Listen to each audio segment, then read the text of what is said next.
JT Show. What's going on, Smashers, and welcome to another episode of the Smash JT Show, my weekly episodic adventure discussing divisive issues in the video game industry and beyond sometimes. It airs every Friday, and before I forget, hit that subscribe button if you're new here, hit that like, do me that favor, or the dislike, because some of you are definitely going to hate this one, and let's just jump right into it. This week, we have a very divisive issue, which is perfect for what this show is for. Talking about the most recent video from game theorist MatPat, and how Defy Media, the MCN multi-channel network on YouTube, stole $1.7 million from a group of creators. Now, why I say this is going to be divisive is my stance on this doesn't necessarily side with MatPat entirely. Is Defy Media in the wrong? Yes, 100%. No questions asked on that. They stole this money and they owe it to MatPat without any questions asked.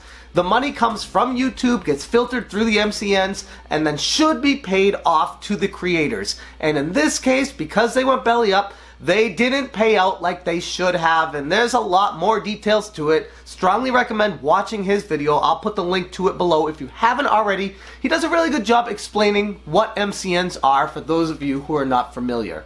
Now, as far as why my stance isn't necessarily 100% with MatPat on this is because MCNs are shady as hell. In fact, ever since I began working on YouTube, doing these videos full-time and enjoying my time on it, I get a lot of requests from MCNs to join their network saying how they can help promote my material and help push my brand and help me collaborate with other channels, and it makes it sound very enticing, like it's all good news, we're here for you.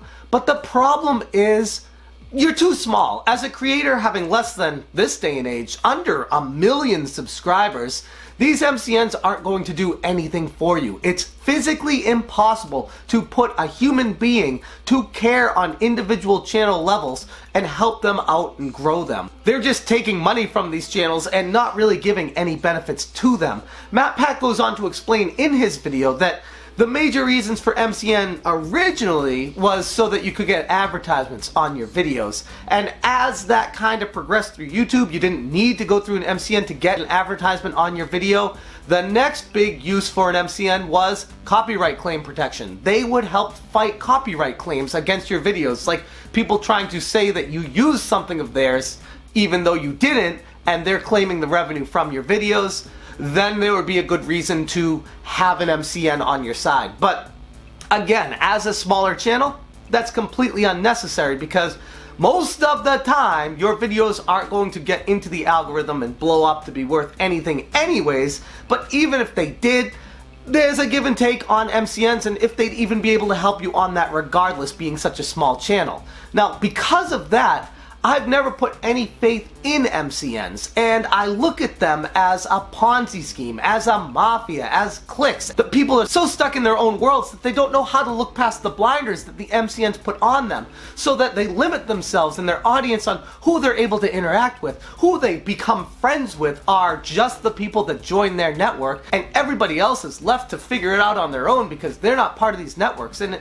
it becomes very cliquey, very high schoolish, which is why I steer completely as far away as possible from MCNs. I could see a little bit of a benefit being a bigger channel, but not enough to join one in the current state of YouTube, because let's be honest, YouTube is completely jacked up when it comes to copyright strikes and how the copyright system even works.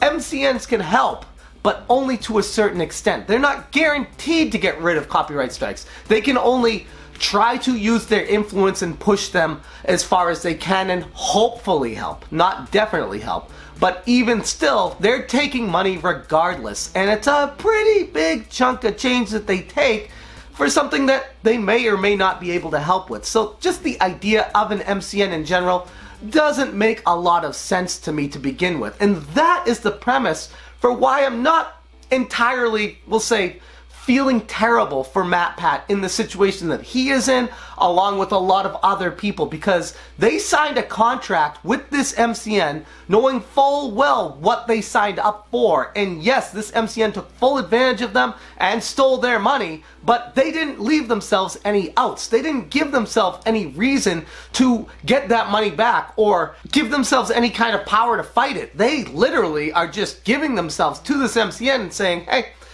hope you don't treat us poorly. Hope this isn't a Ponzi scheme. Hope everything works out. That is not a good idea when signing a contract with someone. You are literally giving your entire channel away to a bigger corporation if you do not know what you're signing on that dotted line. So as far as MatPat's concerned, I would say yes, Defy Media is totally in the wrong, and hopefully they can work to resolve this with Ally Bank, who took over the funds and don't have enough funds to pay out the creators that they owe. Hopefully they can resolve that in a mutual understanding kind of way. But the greater problem is with YouTube on this, and YouTube allowing MCNs and allowing them to put whatever kind of laws and rules in place so that they can take advantage of creators. That's the biggest problem with MCNs in all of YouTube, is there are no statutes as to how they are set up, what they're required to do, any out clauses. They're all individually made, and they can take whatever liberties they want to take advantage of creators, especially, again, the smaller creators. So if you are a smaller creator out there and you think you should join an MCN, I can't tell you not to, but I can strongly urge you to consider reading through what they will do for you and decide on your own. As for me, I have no reason to ever want to join an MCN in my current state because I have never seen the benefit out of them. Maybe there is something there, but I don't want to become part of a clique. My thing is my thing. If this works out, great. If it doesn't, great. But the last thing I ever want is to see a channel get a helping hand from an MCN just to get bigger and then get stuck in their group and just become infested with that whole environment and forget what YouTube is all about in the first place. Broadcasting yourself, creating your own content, and enjoying it for what it is. The biggest problem with MCNs is they don't care about you. They care about the money they can get from you. And MatPat's video does a really good job exposing them, but it also exposes MatPat for falling for some obvious flaws in the contract that he signed. So that's how I feel about MCNs and why I don't necessarily feel too bad for MatPat. I think it's a terrible situation that nobody should be in, and again, it ultimately falls to YouTube allowing MCNs in the first place, yet not putting any kind of restrictions on them, so they are just fair game to take full advantage of a lot of people that either don't read the contracts, don't know any better, or feel like it's their only way to grow in the current environment, the way the algorithm handles really small channels. But those are my thoughts on this situation. I'd love to hear how you guys feel about MatPat, Defy Media, the MCN situation on YouTube in general. What are your thoughts on it? Is this new to you as a viewer? Did you know that there are networks that YouTube even had in the background? Because it's kind of hidden. Unless you're fully enveloped on the YouTube platform, oftentimes you don't even know that there's networks behind the scenes, and it can get a little sketchy finding out who's with who and how they set up their borders across and why people work with some people and ignore others. It's like high school all over again, and MCNs only add to that situation. So I'll leave it at that, but I'd be very interested to hear what you guys have to say about MCNs in the comments below. With that being said, I want to move on to my smashing game of the week, and that comes to us from Devolver Digital and PikuNiku, which, if you are not familiar with this game, I've been playing the heck out of it. It's kind of a very basic Metroidvania. I think that's even more detailed. It should be an action-adventure type game with some backtracking. It's a very fun game, and it's actually free for Twitch Prime members, which means if you have Amazon Prime, you can link that to your Twitch account and download the game for free, which is what I did, and I strongly recommend doing so. I'm actually going to talk in greater detail in an upcoming episode about why Twitch Prime is freaking amazing, but for right now, we'll leave it at that. Check out PikuNiku if you're not familiar with it. It's a really fun game.